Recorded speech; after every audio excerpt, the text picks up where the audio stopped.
Tyler, why do you think you had a video game addiction as opposed to the fact that you just play video games like every other kid your age? Well, it was over the top for me. I noticed that I was playing more video games than most people I know. And it was to the point where it wasn't exactly normal. Like my friends could get off playing video games for, only 3 hours and be satisfied with that. Mm-hmm. Whereas after 3 hours, I would want to keep playing and I didn't want to leave. It was kind of my escape mechanism for the world. And I noticed that after a while, it was kind of branching out into and affecting other aspects of my life. Like I was playing soccer at the time and, working out, exercising. And I didn't really feel the motivation to do that stuff as much anymore over time. And like studying for school, I didn't want to sit down and read a textbook or write an essay. Well, I guess nobody wants to do that, but I especially didn't want to do it after I have been playing video games for multiple hours a day. And it was just tough for me to put down and walk away from. It was to the point where I was waking up and getting on my computer, booting up a video game, and I would play it for hours on end until I became too tired and too drained to do anything else or go back to sleep. About how many hours a day on average was it? Well, it was pretty bad. I You're gotta kind of admit, blushing. I can it see. was It it must was be bad. it was pretty bad. Okay. Uh, God. Well, obviously, it was a build-up. It was a process, but yeah, it got to the point where I was playing like at least 10 hours a day, which is Wow. really bad. Like Yeah, 7 days a week? yeah, Okay, so like yeah, 70 hours a week. That's wild. yeah, Yeah. Okay. yeah. It We wasn't good. It wasn't healthy. I can see that you're kind of almost like embarrassed a little bit about the amount of time. Were you embarrassed at the time? Did you lie about how much time you spent on video games? Like someone might lie about how much they drink or something? Yes, Yes. yes. Well, my my parents, they they always, I mean, every time they would come into my room, they would probably see me playing video games and they would say something about it. And Hmm. I didn't really want to listen. I just wanted to keep playing. It was an addiction, I wanted to keep playing video games, even though people that, I love who want me to, be the best person I can be in life, Hmm. they are telling me that this isn't healthy, that I shouldn't continue doing this, that I should, get off, do something else, be more productive, get work done, do something instead of wasting time. And I just kind of ignored them, and I tried to hide my video game behind tabs of work. Oh, And you had like kind of like yeah, someone might hide their alcohol, but you had like screens you could just yeah. shift the screen. So Genius. I Okay. would I would watch a lot of YouTube as well as playing video games, Hmm. and I would always have a new tab open. I would have like the YouTube tab, then I would open up a new tab, and I would watch YouTube. And then if I hear my parents like trying to get into my room or Like something like that, footsteps or something. Are you like yeah, listening? if I Yeah. so if I started hearing that, I would I would like pause the YouTube video and immediately switch to my new tab, so that when they come in, they see that I'm not watching video or playing video games. and so Mm-hmm. they wouldn't say anything. And man, I'm gonna be honest, I still keep a new tab open now. Like when I have a YouTube tab open, I still have a new tab open now, even though I don't have a problem with YouTube anymore. Which is which is weird, but I just never stopped doing it. I don't know, but yeah, I would definitely try to hide my addiction as much as possible. And how would they respond to you playing all these hours? Like they probably didn't even know. Usually families know like the tip of the iceberg. I'm sure they did not know the depth of it, but they knew enough to know it was a problem. So how did they react to that? Well, it was for well, I guess it depends on what stage I was in the addiction. Like in the beginning, it was kind of like a suggestion, like, hey, you should probably, limit this time. You should, do some other things. You should have like more of a balance. Everything's okay in moderation, but once you do it too much, then it becomes a problem. Were you just Then thinking whatever I roll when they said that? Were you just like, yeah, I kind of like dismissed it yeah, because it just like, it it felt like a suggestion, and I I I got, well, at least I felt like I got so much joy from playing video games that I didn't really want to stop doing it. mm-hmm. It was kind of just instant gratification for hours and hours on end.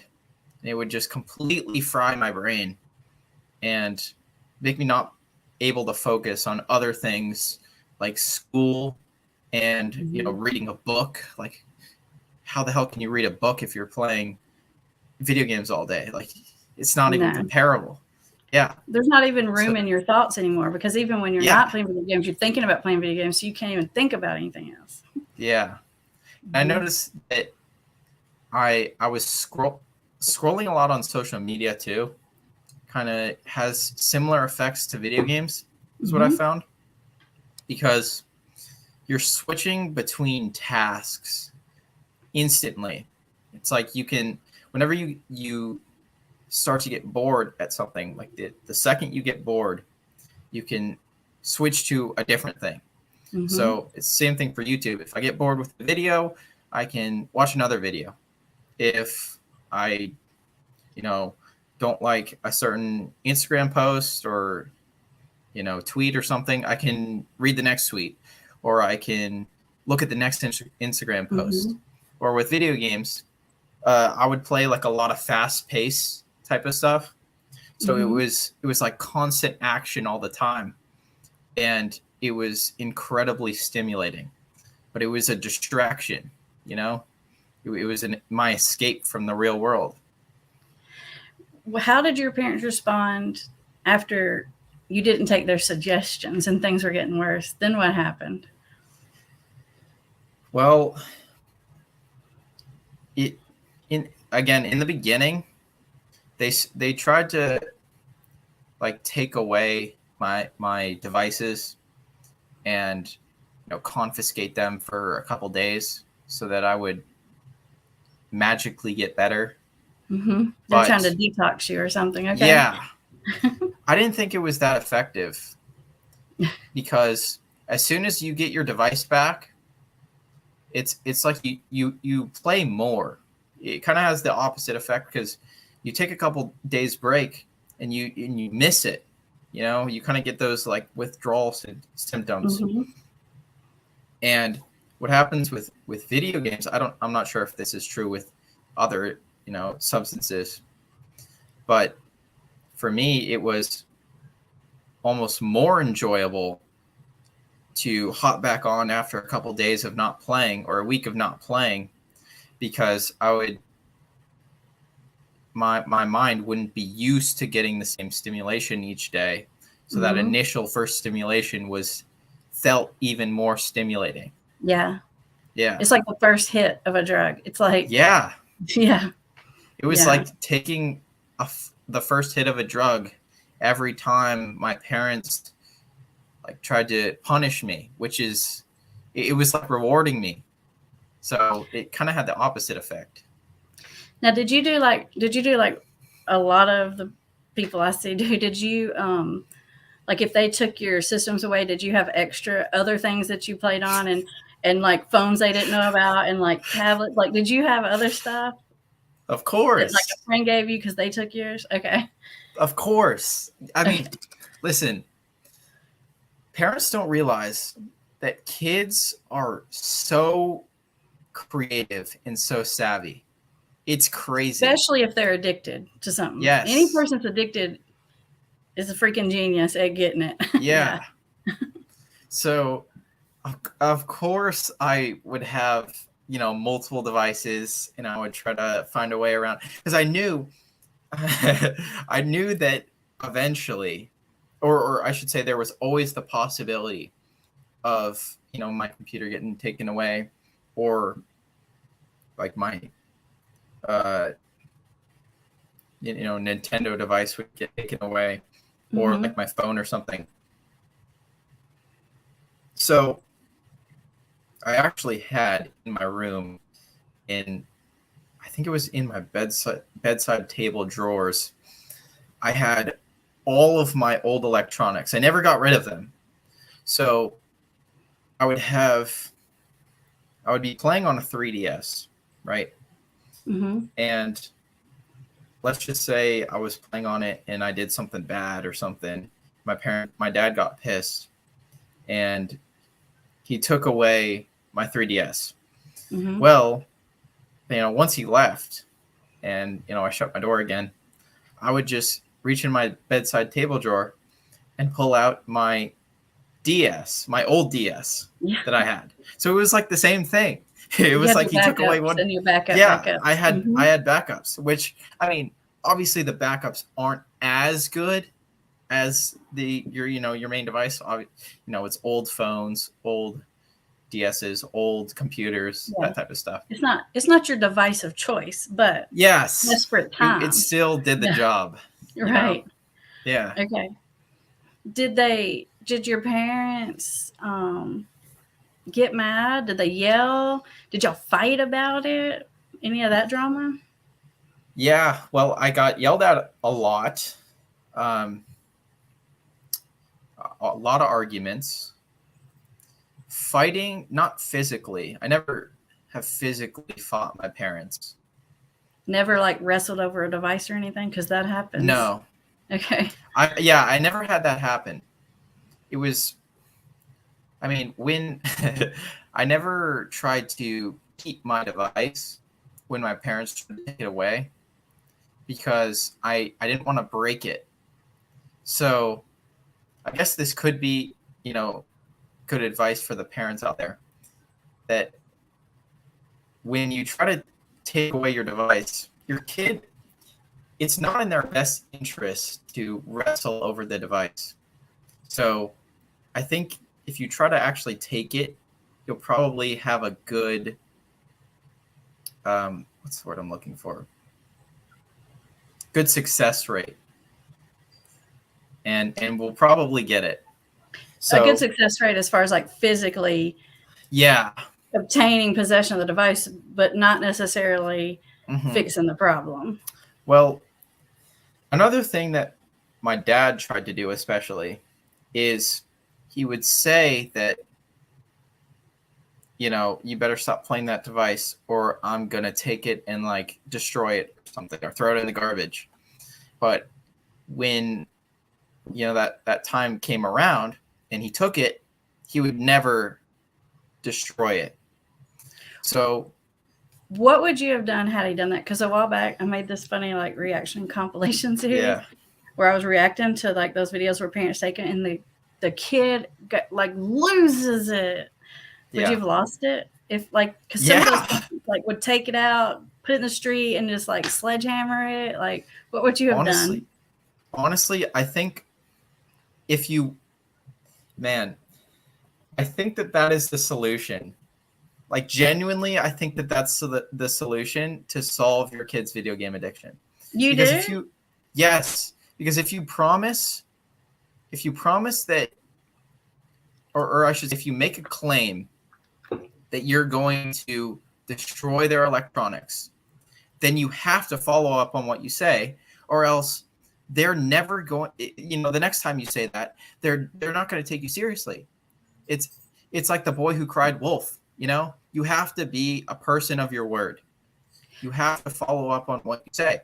So Mm-hmm. if you say something, you have to mean it. Mm-hmm. Say what you mean and mean what you say. Mm-hmm. And if you break their device the first time that they, don't listen to you, you keep frame. So your kid, they're constantly testing your frame as a parent. They try to do things that'll piss you off. They try to say things that are kind of out there to get a reaction. They try to misbehave for attention. They do all these things because they want to see how much they can get away with. It's like a game for them. They get joy out of misbehaving. And the Mm-hmm. only way to actually solve this is to, whenever they misbehave, you keep your boundaries. You have boundaries, and you have to keep boundaries where they are, because if you keep moving your boundaries back, the kid will just keep misbehaving more and more, because they know that this is like a new place where you're okay with me behaving this way. You Well, like it's how like do you I word this? reinforce bad behavior kind Yeah, of thing. you're reinforcing bad behavior, and it's a new, like, they can misbehave more and more now because that's the new normal. That's what you're Mm-hmm. okay with. Mm-hmm. So that's why it's so important to, whenever you say something, say that you're going to punish them, you actually follow through with that. And the problem is that I find is, if you've already said things in the past that you said you were going to do but didn't follow up, then if you try to implement my advice now, it won't be effective, because once you've You like lose credibility, sort of like. yeah, once you lose credibility and lose your frame, you can never get it back. So that's why it's so important to keep your frame intact in the first place. So if your kid is starting to misbehave, tell them, okay, if you keep this up or you keep acting the way you're acting, I will break your device and throw it in the garbage. And they do what you say they're not supposed to. You take their device, and then you break it in front of them, and then you make them throw their device in the garbage. Tyler, And I'm gonna have trust to me, stop. I'm gonna have to their stop you. kid, their Let's kid, their be. kid. I No, agree I'm with what you're serious. saying. As That'll far be as like so the effective. parent, if they say it, they should follow through. I agree with that. Yes. But if I were working with a parent, I would tell them not to say it. And not to do it, because let's be real. Let's pretend your parent took it, made you break it and throw it away. Yeah. What would you have been thinking in that moment? Would you have been thinking, gosh, I should have listened to my mom and dad. They were right. I'm spending too much time on these games. Is that what you would have been thinking? Okay, here's the thing. I think it would be, you would go through the 7 stages of grief.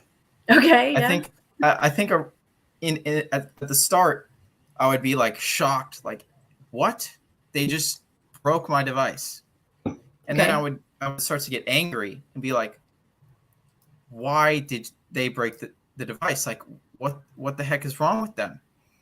But then after, a couple days, or I should, you get sad, and you realize, oh my God, my device is gone. I can't play it anymore. Then a switches in your mind. And you're like, okay, well, they did this because I misbehaved. Therefore, if I don't want my device to be broken in the future, I should probably behave.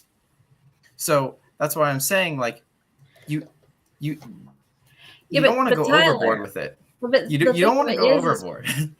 I don't really think addiction would respond that way, because I think addiction, I think you would have thought, I can't believe you, I hate you, you're ruining my life, you don't get it, and a whole bunch of bad words I can't even say on YouTube. Yeah. So that's what I think, and I think that would have went on for days, and I think you would have got your backup devices, and then you would have either made enough money to buy your device back or stole the money. I don't. Some kids would, to get the Yeah. device. You don't think that would have happened? I guess I can only go off my personal experience because I know who I am. I know that I'm like, I know that I would never steal money from my parents. I know that there's certain lines that I wouldn't cross because I don't think they're morally right. Mm-hmm. And I think for me, that would have worked. Like, that would, if my dad, like, literally broke my computer in front of me, Mm-hmm. that would have been extremely effective. That would have made me not spend as much time on my computer. First, because I wouldn't have a computer. But second, I would probably have to make enough money to buy a new computer. So one, uh, that would instantly change my mindset towards the value of my computer, because I put all this effort to get a computer, Mm-hmm. and in order for it not to be broken in an instant, I have to listen to my dad. So for me, that would have worked extremely effectively. But I can see your point about how that wouldn't work for everyone. But I guess, I don't know. I can't speak for everyone, but that would have Yeah. worked for me. Would it work for That you? definitely Okay. would have worked. Yes. Okay. It sounds like you're slightly more like compliant, and like people pleasing than maybe some other kids are. Yeah. I mean, yeah, I guess I have seen a couple of my friends who are more resistant to their parents, and that it's probably because they've had some family, conflicts in the past, and they learn from past, traumas and mistakes. But for most of the people that I know that play video games a lot, I think that would work. Like, I genuinely think that would work.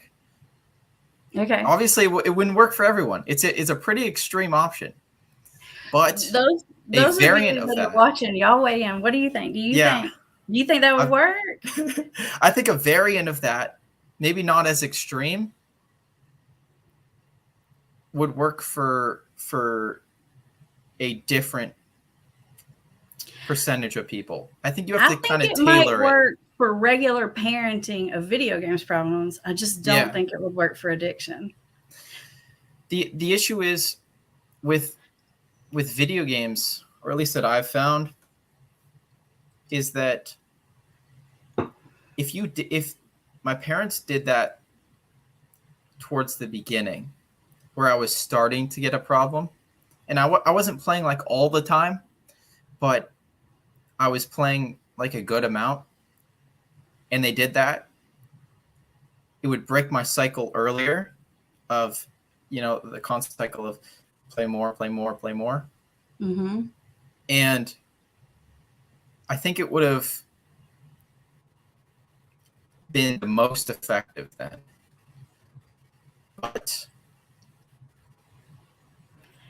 yeah, I don't, for the latter stages, maybe that wouldn't work as well, because it's a way bigger problem. Whereas, breaking a device probably wouldn't help as much, because the kid would probably have, multiple other devices that they could use. So you would probably have to, for really bad cases, you'd probably have to like start taking their devices away one by one. Shut off the internet. Yeah, like yeah, shut off the you'd have to internet. go lockdown My dad mode. did that too. My dad did that too, shutting Mhm. off the internet. Obviously, I knew how to turn the internet back on because Yeah, that's the thing I about was a electronics kid. is the kid knows more Yeah, about all that stuff than the parents, so they just yeah. can't win, right? Yeah. But yeah, I would be careful with the breaking of the electronics. I do agree with you now. But You don't have to for agree with some me. It's okay. for some cases, I'm telling you, that is super effective. I think you might be right. I think early on it might. Yeah, You got to make a believer out of them. I just think once someone gets addicted, it works the same as if like you found somebody's stash of alcohol and you poured it down the yeah, drain. All I think really happens is the person becomes very, very angry at the other person and they fixate on that anger. And then yeah. that goes on long enough. And that's what puts you in the position to steal because you think it's their fault. They had it coming. And you build this whole narrative in your head as to why they made you cross that line. See, that's how people get. I mean, Oh, everybody feels like stealing is immoral. Like I could ask yes. any kid right now and they'd tell you that's a bad thing.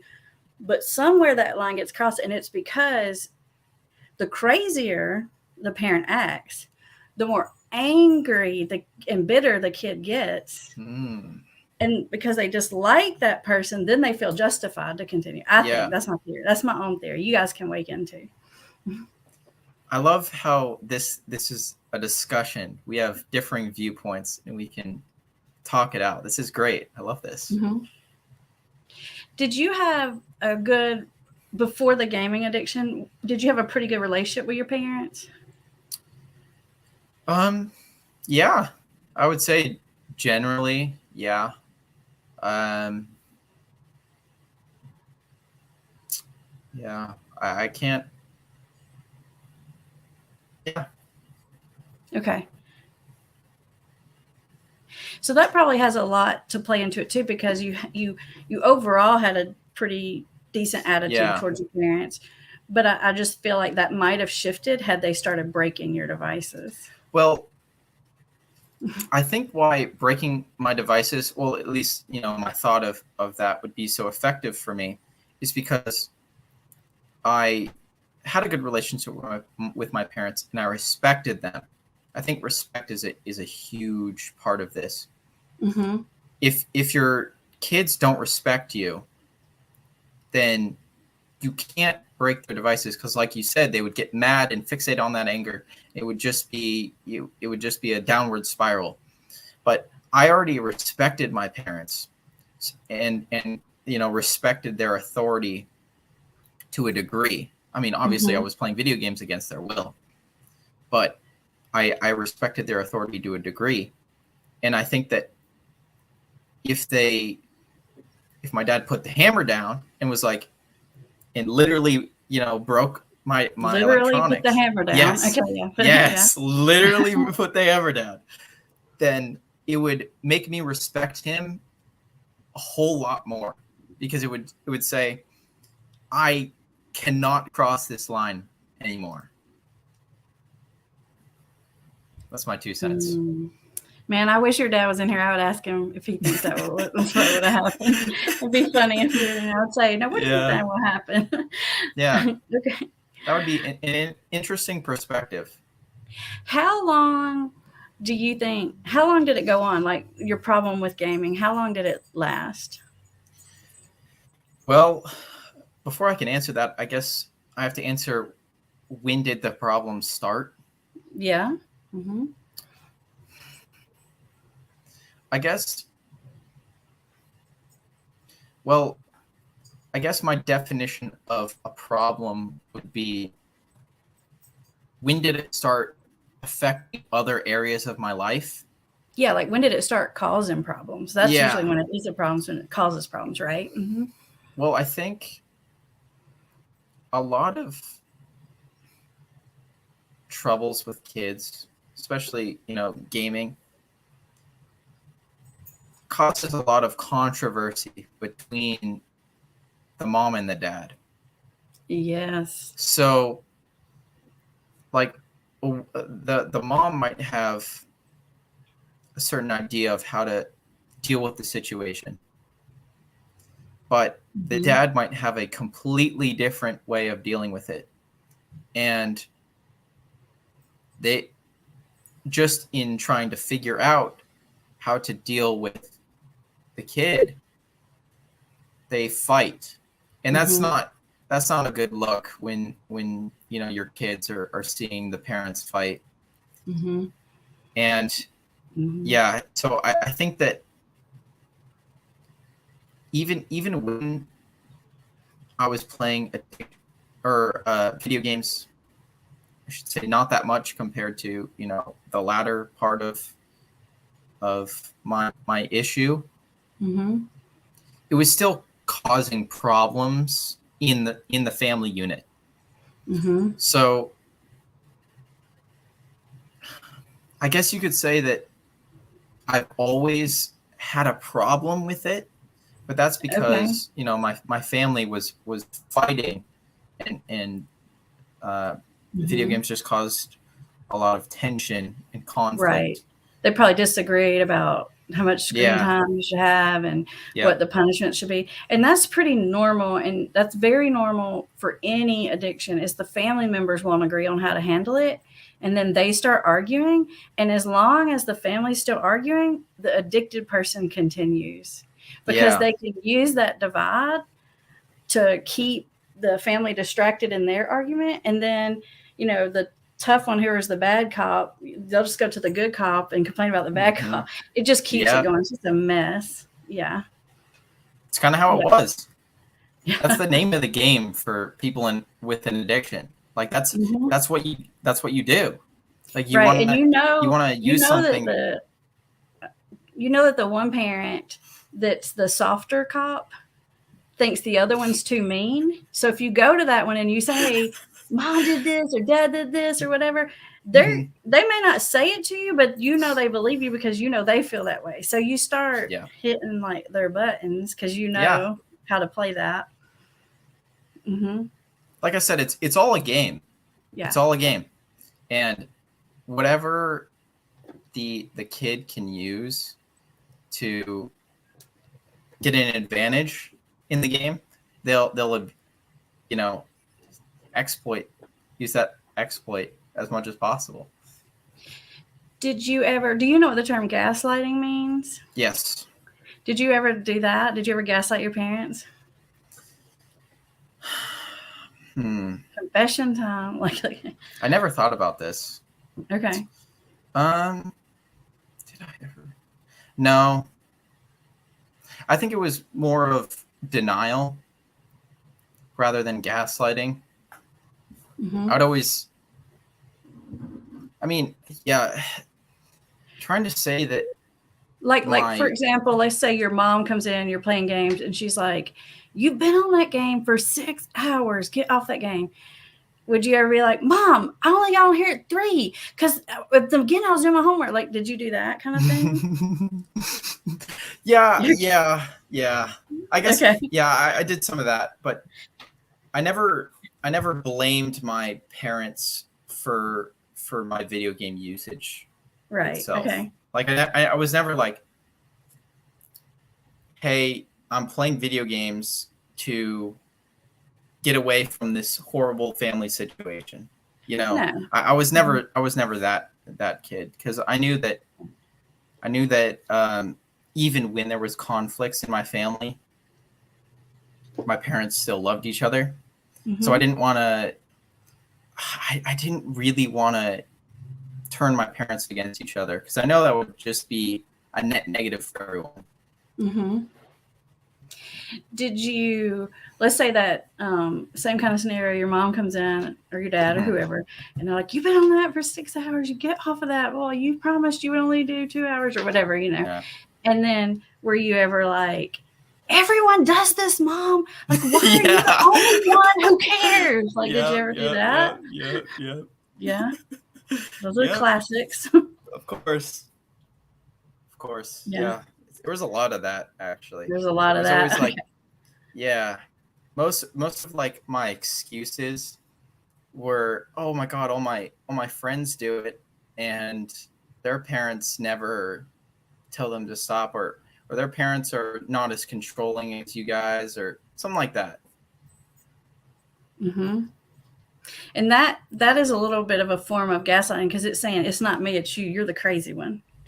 It's like you're saying, I you're the guess one you're out of right. line here, not me. Like, what's wrong with you? Like, That is true. Jake's parents I'm let him do realizing it, that now. like Yeah. that kind of thing. Yeah. Yeah. Okay. Tell us. So you were starting to tell us that it was a problem from the beginning. Mm-hmm. So how long did it go before you stopped, and what was the turning point for you? Well, I always liked playing video games. Like, whenever I wasn't allowed to have a phone in elementary school, and I remember a bunch of people, like my classmates, they would have like these cool little things called iPhones, and I was obsessed with these things. And I would ask my parents for one for like my birthday or Christmas. They would never get me one because they know that they knew that They didn't want you to get why addicted do to you, it. Yeah. why would you use an iPhone when you know all you want to do is use it for phone calls to call us, because that was like my reasoning for it. Oh yeah. I want this iPhone because I want to have a way to communicate with What if I'm stranded? What if I'm sick? I can't get yeah, you. that's what it was. Yeah. And uh, my parents knew and were like, no, we know what you're doing here. You just want to, play video games on it. Mm-hmm. And they wouldn't get me one. So I would be seeing people around me, have DSs, have iPhones, have, some of them had computers, and I didn't have like anything. And I was like, well, I'm missing out. And eventually, because, I was talking about, getting a DS or something or other Mm-hmm. for the longest time. And I don't remember what age I was, but for Christmas, I got my first DS. It's like one DS that I had to share with my brother. And No, that yeah, sounds like a that's a disaster. problem in itself. Oh, now you got a But different split in the family. Okay. yeah, but yeah, it was, I like immediately got hooked on it. It was like super entertaining. And as Mm-hmm. soon as I got this Christmas gift, I started playing it like all the time. And obviously in the beginning, my parents would like have control of it, and they would like take it away and like put it in the room somewhere, and only let my brother and I use it for like, I don't know, 2 hours a day or something. Mm-hmm. And eventually, I don't know like what happened, but maybe it was just, us getting older, but eventually like gave us control of it. They were like, they kind of like laxed their restrictions on it. Mm-hmm. And they let us use it kind of like whenever, keep it in our room, let us use it, whenever we wanted to. Yeah, like they weren't I think, managing the time anymore. yeah, Like they just quit like controlling that part. yeah. Okay. And I think that's like, I mean, I guess it was pretty dangerous for me because I liked playing it so much that I like didn't want to stop. So over time, the same thing kind of happened with, different devices and different ways of playing video games. And it just gradually became a bigger and bigger issue. And the turning point for me was I was on winter break for my freshman year of college. And it was a 2-week break, and I was home, and I had my computer, and every day I was playing this on my computer for, God, like 10, 11, maybe even 12 hours a day. It was crazy. And I did that for the entire 2 weeks, even though, my mom would come in, be like, why are you still playing that? Like, you should have hobbies and be getting work done at this age. Like, what are you doing? She was kind of just like, it moved past the anger and it was more towards like the disappointment. Like, what Oh are you yeah. doing? Yeah. So yeah, I don't know. I don't know exactly what it was, but something switched in my mind, and I really realized that, man, I have like a really big issue. Like the first semester of college, I still had the addiction, right? It Mm-hmm. didn't like go away because I was in a dorm room. It was like hurting my grades, hurting my social life. It was like this big problem, and I realized, man, this is a problem. I have an issue here, which is the first step There to you go. Right. recovery. Uh-huh. So yeah, once I realized I had a problem, I did something crazy. Well, at least what I thought was crazy at the time. Wait. Before you tell us that, what made you realize it was a problem? Like, where did this wake up call come from? Like, how did you just? Was it a slow process or like a moment in time? Okay, I may be wrong, but I found this. I was watching YouTube all the time, which is part of this. You know, video games and YouTube was like my addiction basically. Mm-hmm. And since I watched so much YouTube, I sometimes you just watch some weird videos and then you like go down a weird rabbit hole in YouTube. And I found this YouTube channel, which was like about like self-improvement, and it kind of like gave me a wake-up call and Yes. Yeah. realized that a lot of like social media, video games, um, you know, Netflix, movies, TV shows, all this stuff, they're kind of just distractions from the real world. Like I kind of already knew that, but I don't know what was different. There was something different that message really clicked for me, Mm-hmm. and I realized that I'm like wasting all this time just trying to escape, and it's doing me more bad than good. Mm-hmm. And I I made the decision, crazy decision, to leave my computer at my house before flying on a plane back to college. So I Yeah. completely rid myself from the ability to play video games. Completely changed my environment. Okay. I have 100 questions about this. Like, I think it doesn't matter what the addiction is to just leave Yeah. all your secret stash. That'd be Yes. really hard. So that's crazy. Yes. But I could imagine you're going back to college, so you're a college student and you need a computer. So how did you? Well, I That see. Yeah. So I have an iPad that kind of works the same as a computer. Like I have like a Bluetooth keyboard for it, Oh yeah, you can type and on it. Mm-hmm. I can like type on it, kind of use it as a computer, but it Mm-hmm. doesn't have the ability to game, like download like the really heavy processing Yeah. video games that I was playing all Right. the time. Yeah. Not the big cat daddy games. Right. You couldn't play at Yeah, that level. Right.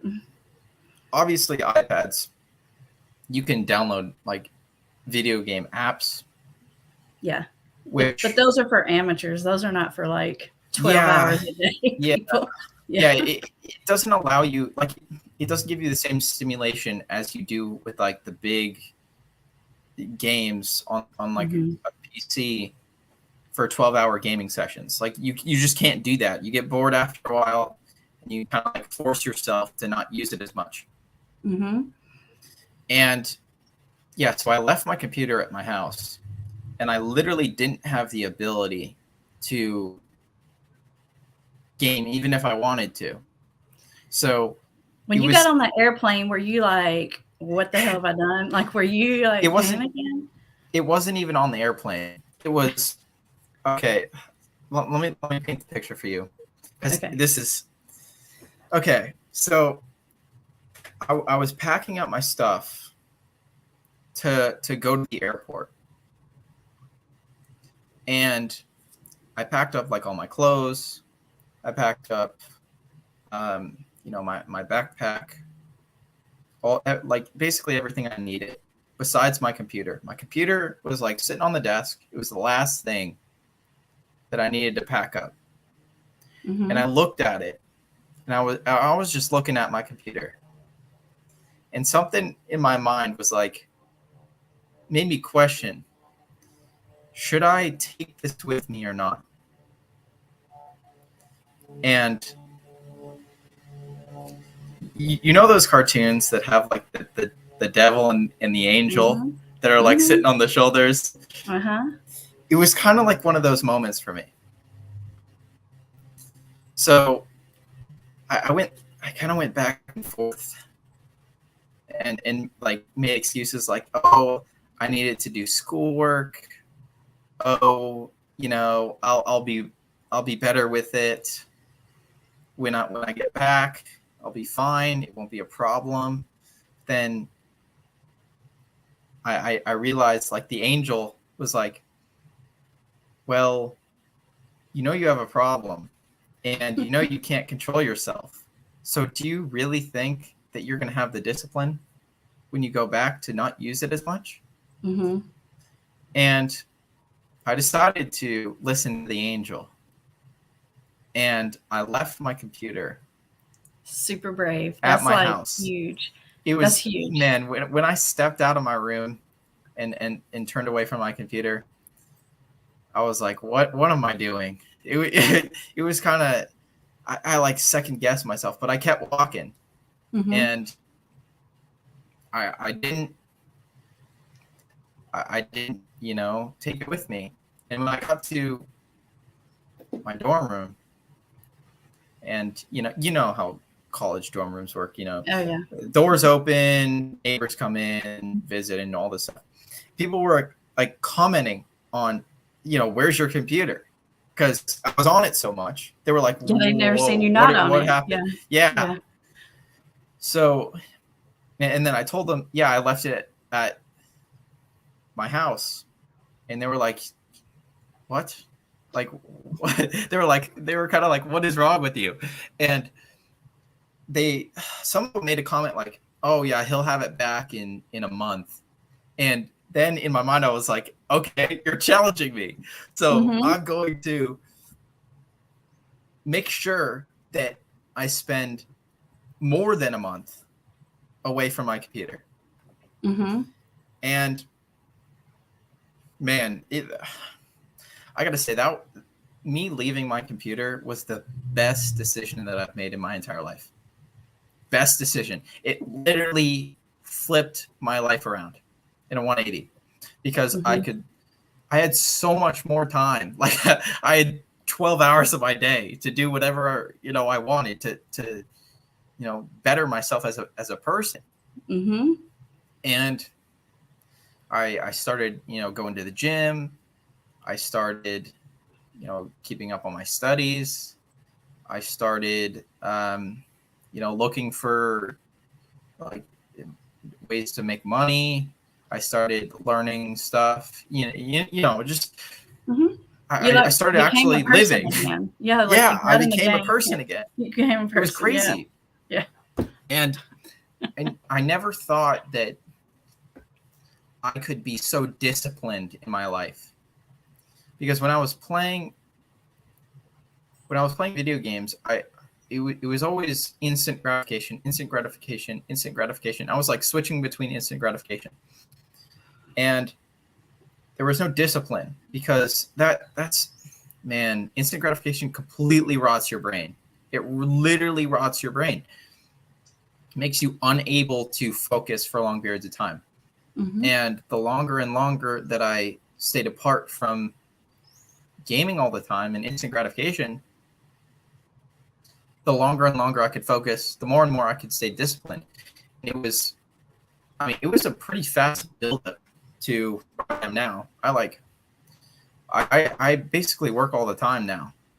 So, Mm-hmm. and have zero video games. I watch like a very minimal amount of YouTube. And the only YouTube I watch is, like, I don't know, learning about crypto or finances or something like that. Mm-hmm. And yeah, I like go to the gym now. I feel great. It's crazy. It's crazy how life can be once you step away from an addiction. Do you feel like a totally different person? Yeah, honestly. Well, I should say this is an important part of the story to talk about, is when I was in my second semester of my first year of college, I started like looking for internship stuff, and I ended up, getting a job or an internship somewhere, and working with this guy. And I was doing like large Excel spreadsheet type things where my iPad, like, it couldn't load the spreadsheet because it was too Mm-hmm. big. Mm-hmm. So I had to like go to the library and deal with like all the spreadsheet on the library computer, but it was slow, and it was just a big pain in the butt. Mm-hmm. So I told my family to send me my computer back to me Yeah. in the mail. And this was, I had been apart from my computer for like 2 months now, something like that. And a week and a half later, I get the box in the mail, bring it back to my dorm room, and I open it, and it's my computer. And so I plug everything in, I turn my computer on, and the first thing that I do is I delete all my video games from it. Even though at the time I wanted to play again. Like I was like, well, I'm better now, right? Like I've been apart for so long. I can do it just a little bit. one game can't hurt. But then I realized, again, this is like the devil angel thing. Mm-hmm. Some part of me was like, that you start playing again, it'll just be as bad as it was. You won't be disciplined. You can't have discipline with this. You can't be disciplined with it. So the first thing that I did was just delete everything. So I couldn't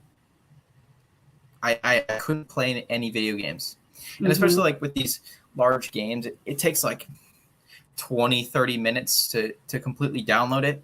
So deleting this and trying to like play it again is a large barrier to entry. Right. So it would take a lot of effort for me to start back up again. Like you couldn't just impulsively click the tab or click the icon, which makes it too easy. Like you could have put it back, but you would have had to really think about it. It would have given you time had to really think about it. Are you sure you want to do this? Go on the website, download it, wait like 30 minutes, open the thing, sign into my account, and then start a game. All that is a lot of effort. It takes a lot of time. And I knew that I should say I had a glimpse of how great life could be without it. And I didn't want to go back to where I was.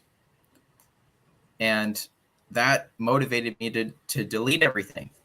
So, yeah, now the only video game I play is chess, online chess. That's it. I haven't touched any other video game besides chess.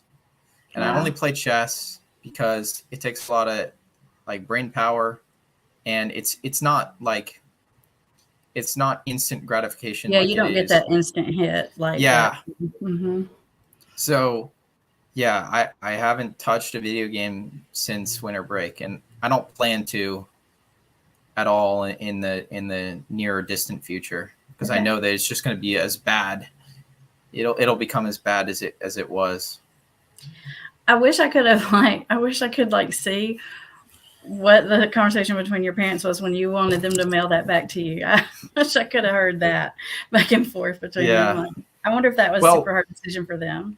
I didn't actually talk to my parents. I talked to my brother because he was still in high school, and he knew that my computer was in my room.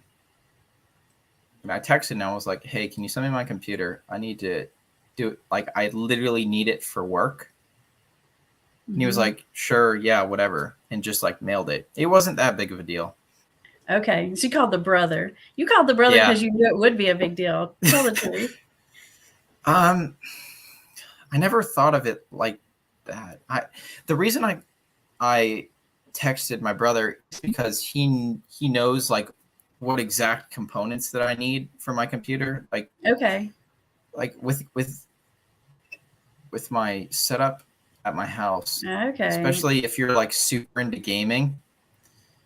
Man, some gamers have dropped thousands of dollars into their computers. Mm-hmm. And they have all these parts and all this stuff.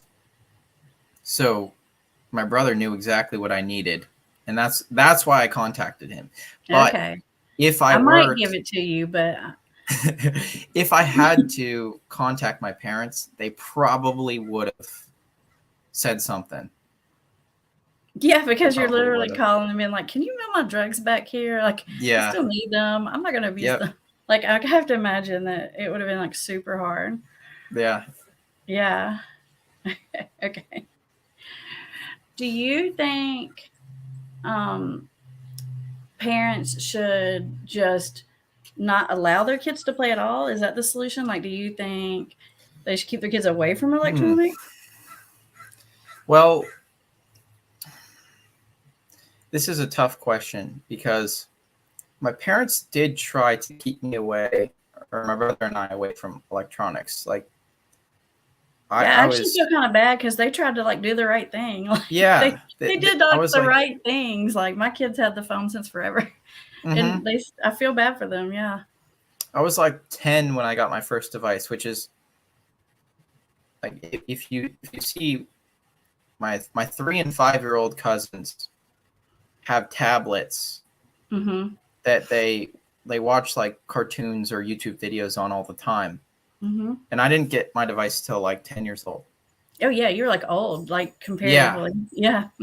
So they did try, but I think the fact that they tried to keep my brother and I away from it probably at least in the start, it kind of influenced us to play it more, because like I said with the frame thing, it was we wanted to misbehave just for the fun of it, just for attention. I mean, that's what kids do.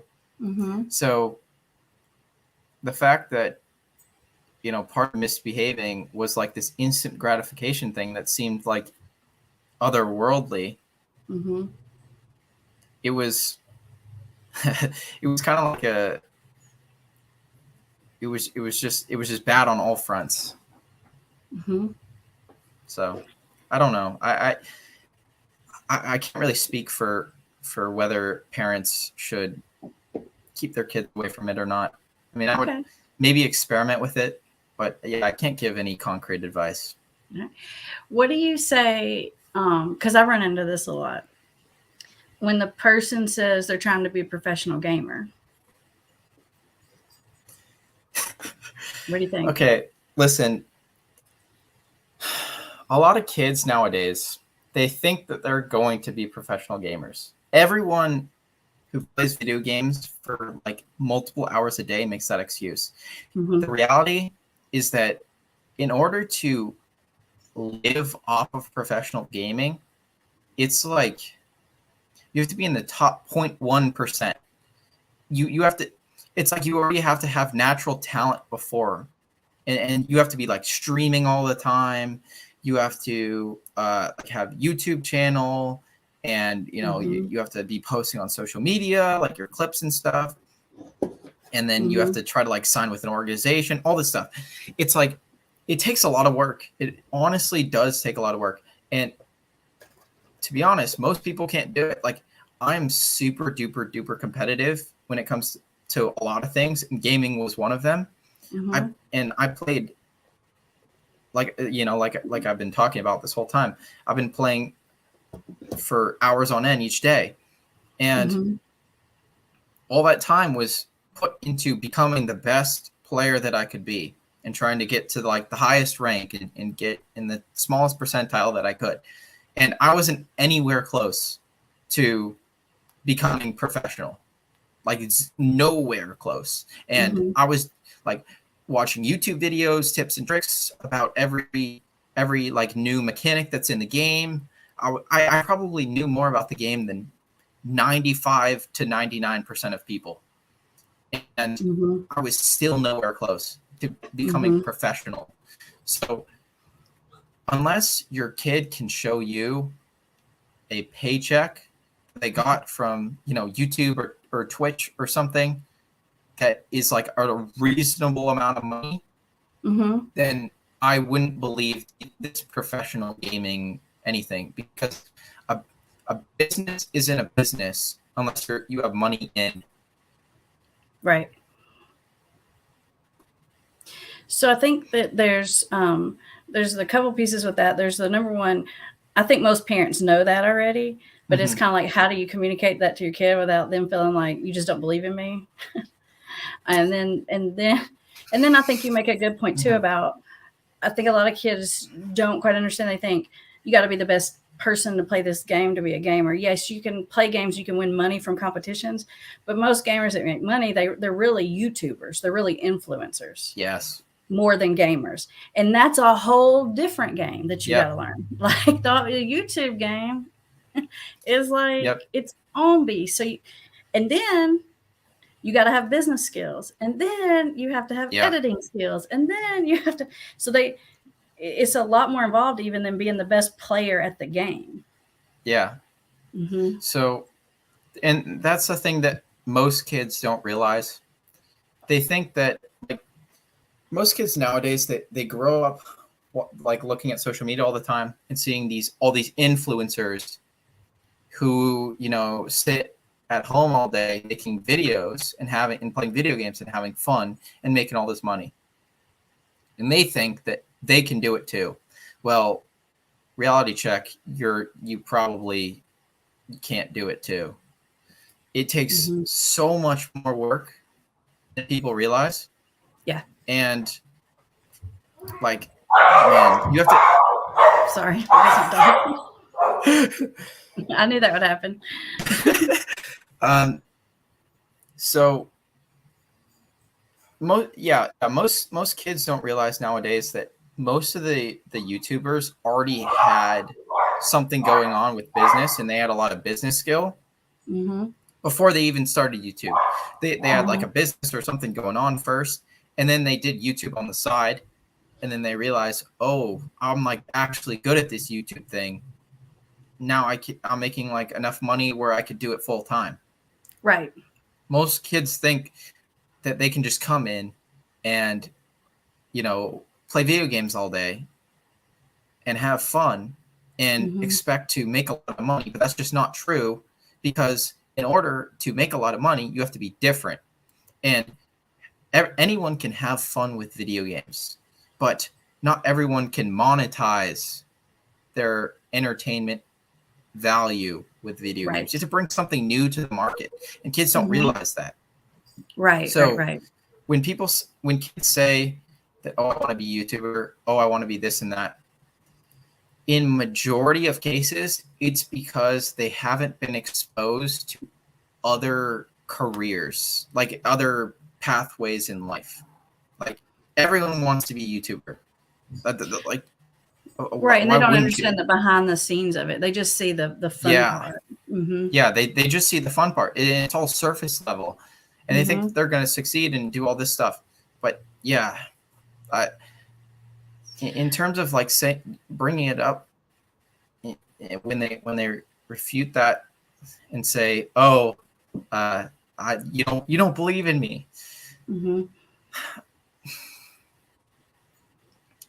I don't have too good advice on this, but I think that it'll just come with time, and kids will eventually realize that it's not that their parents didn't believe in them; it's that their parents were realists, and they were giving the best advice based on the worldview they had, which happened to be more comprehensive Mhm. than their child's worldview. Mhm. I think I think the whole point about what does it take to really make money playing the video games, like especially if you're going to be like a Twitch star or YouTube star, I can definitely speak to that because even as a grown up, when I decided I was going to do YouTube, I thought, oh, this will be easy. Like I'll just do this and I'll help people No. and talk to people all the time. I can do this. This has been the hardest thing I've ever had to learn to do. It was Yeah. harder than grad school. Like I've spent more hours trying to figure out the YouTube thing, and there's not even that many in my people in my space.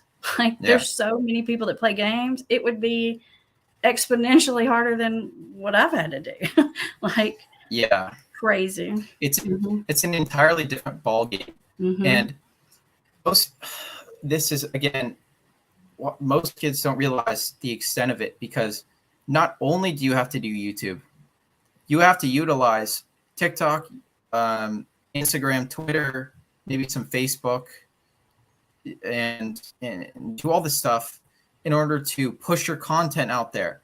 And most kids don't know how to. I mean, they know how to upload a TikTok, but do they know how to upload a TikTok that'll get a couple million views? I would Mhm. say probably not. Mhm. And you have to do that daily. It's all about Mhm. consistency. Yeah. I mean, that's the name of the game. If you want to be successful in anything, you have to do it every Mhm. single day. It's a Mhm. job. You have to learn how to Yeah, and make YouTube they would have to thumbnails and quit playing the video game long enough to learn the yeah, skills. exactly. You'd be And most better kids off if can't do you that. kids, if you really want to be a professional gamer, that's what Yeah. you want.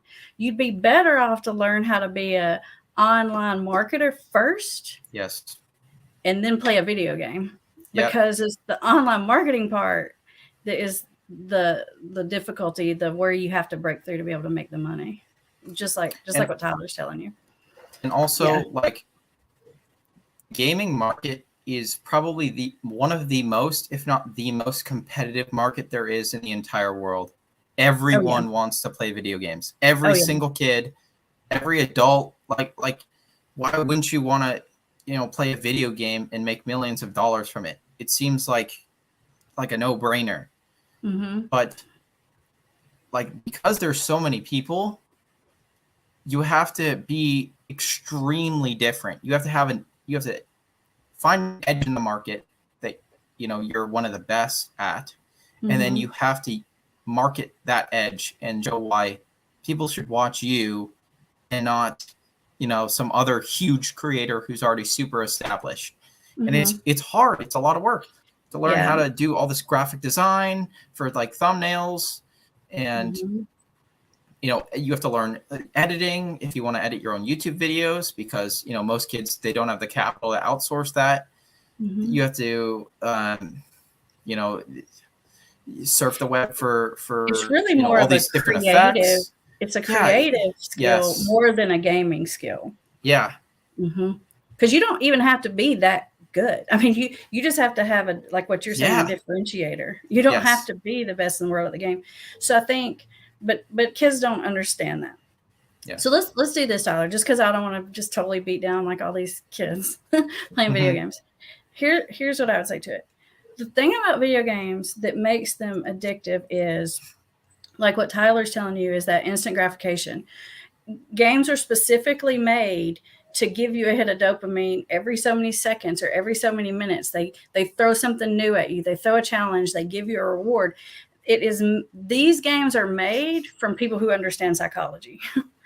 Yep. Strategically made to keep you addicted and keep you stuck, because every time you hit another level, you get a drip of dopamine, and that's what makes it addictive. And then your friends come in, and then your friends say, "Oh man, that was cool. Like, can you teach me to do that?" And then you get a massive drip of dopamine and serotonin when that happens. Mm-hmm. So not only are you getting like the reinforcer of the achievement, you're getting the social reinforcement, so much so, and the recognition for it, that it just begins to sort of compound itself. And then when everyone around you is mad at you because you're playing video games, you lose connection with the real people in your life. The only people you're connected to is like what I would call like your using buddies, right? And so Exactly. That's why it's addictive, and that's why it works the exact same way as any other addiction. But I will say this: if your kid is addicted to video games, or if you are addicted to video games, what that means, it means you're an achievement-oriented person. It means deep down in your soul, you want to be successful. It also means that you are a very strategic person. And it also means, because Tyler, you said this earlier, you're like, I didn't know I could be this self-disciplined. My guess is you were crazy self-disciplined to sit there and play the games that long. It's just that you had your self-discipline in the wrong direction. Yeah. And so you have those skills, and there are other ways, more productive ways to get those needs met. I call it your superpower. I say you got to use your superpower for the good. So if your kid is doing this, or if you're doing this, your brain is wired this way for a reason. It's not a bad thing. And I think once you let go of it, just like what happened to Tyler, you're going to see that you have those same qualities that made you addicted to video games going to make you a very successful person. You just have to put it in the right direction. It's one of the best knowledge drops I've heard. Yeah, that's super true. Mm-hmm. Well, at least it seems super true to me. Yeah, because that's why you're playing, is because you like to get to the next level, and you want to be successful, and you're willing to put the time in to do it. So those are all really good qualities, and they can be put in a direction that will probably bring you a lot more satisfaction. Yeah. Anything I didn't ask you that you wanted to tell about it, Tyler? I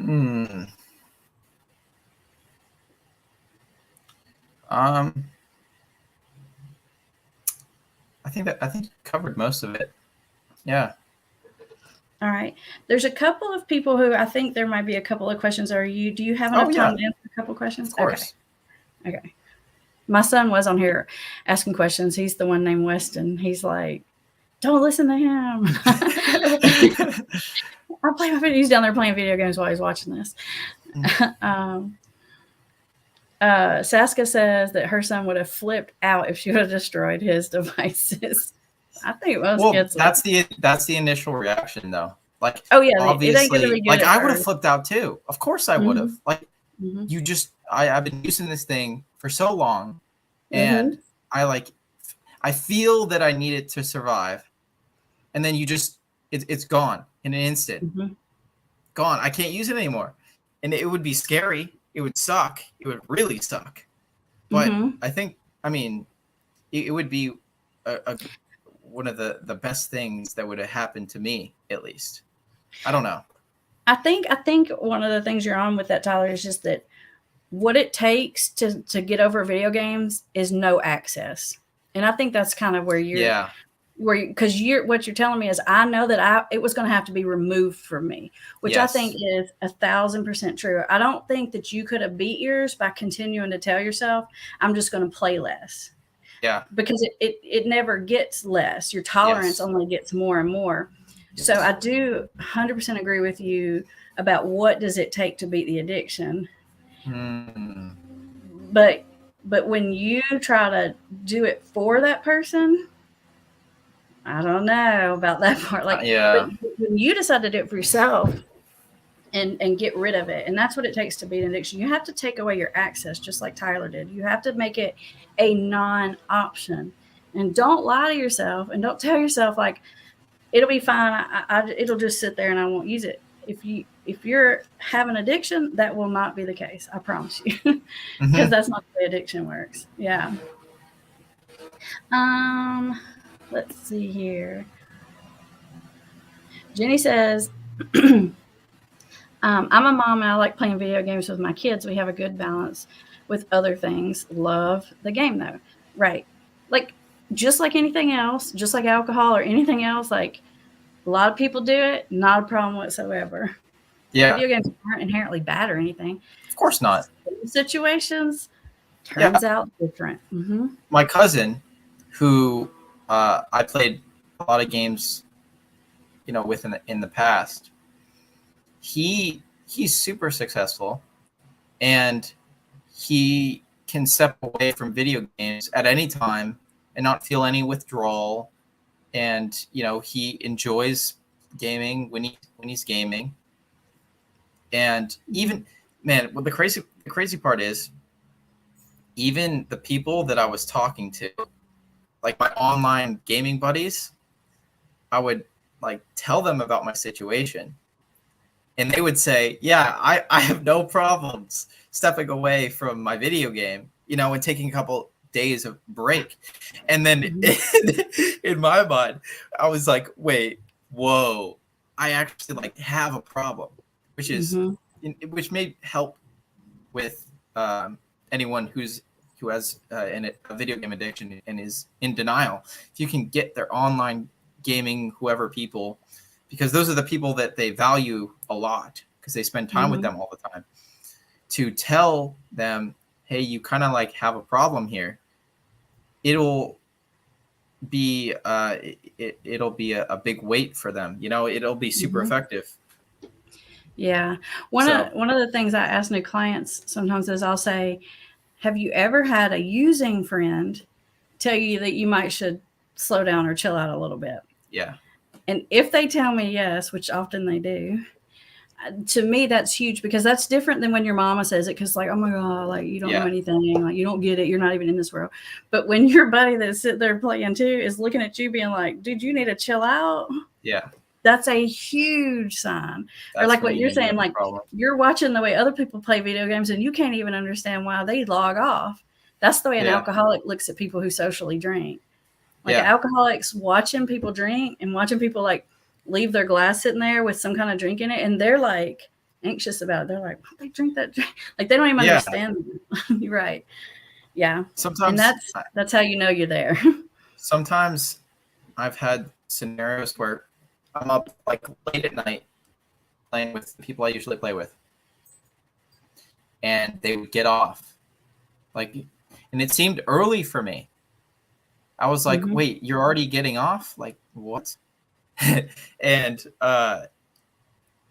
yeah, man, now that I think about it, there were so many red flags that I kind of just dismissed or didn't even like think about, that like kind of pointed me in the direction that, hey, I kind of have an issue here. So like most kids, I mean, I guess I can't really speak with everyone with an addiction, but at least for me, there were a lot of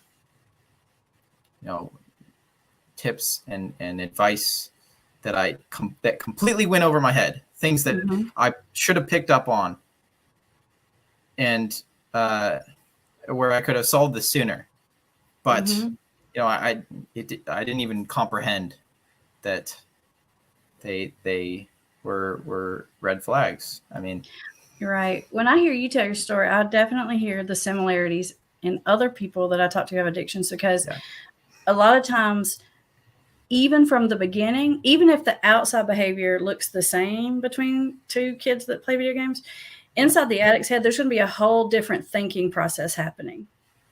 Right? Like, even if it looks the same on the outside, inside the head, there's something else going on from the beginning. It does something different from them. They're thinking about it more. There's just some other switch that gets activated inside of this person's head versus that person's head. Yeah. Let me see. Jenny says, If he finds the confiscated device, I would suggest, oh, you must be responding to somebody else. Ask him to move out of the house completely. That's tough. That's, yeah. One of the things that my parents tried to do is they would hide my devices in like their underwear or sock drawer. But when they were away at work, I would, or, you know, I was on a weekend or something, they weren't paying attention. I would find it in their drawer, and I would know for the future, hey, this is where they keep my devices. And that can kind of be used against you, because like, I may have had a few times where my parents were out for the day, and I would go and I knew my device was confiscated, but I knew where it was. So I just went there, used it, and then put it back before my parents came back. Mm-hmm. So I think that keeping devices out of the house when you take them away is probably a good idea. Like, you don't want your kids finding their devices, because then they'll know exactly where you're hiding them. Right. No, I totally agree with that. Here, we do have one good question here. Andrew is asking, did you ever get frustrated with your parents or family when playing in the middle of the game and then get mad at yourself for acting that way towards them later? This is an excellent question. Mm-hmm. Like if your mom says like, Tyler, it's time to eat dinner, put the game up or whatever, and then you get like super snippy with her. That has probably happened in the past. I can't think of an exact scenario where that happened. I probably have done that before. But my reaction to my parents, you know, yelling at me when I'm playing games was normally just like dismissal. And then I would like apologize to the people that I was playing with. Like, oh, I'm sorry. My parents are just like overly pissed for some reason. Yeah. Yeah. So, sorry. Like when my dog was barking, I'm like, sorry, my dog's acting up. You're like, sorry, my parents are just acting up. Yeah. Okay. Yeah. That's funny. All right. Thank you so much for being so open with us. There's so much curiosity about this topic, and it's nice to sort of get inside the mind and find out, you know, what's really going on there. What does it look like? What does it take to get out of it? We certainly appreciate it. If you got something out of this video, make sure to like it to let Tyler know that you appreciate him sharing his story. And we will see you guys next week. Oh, and I'll put up here the funny compilation I made a while back of parents smashing up the video games. Okay, you perfect. can see what happens.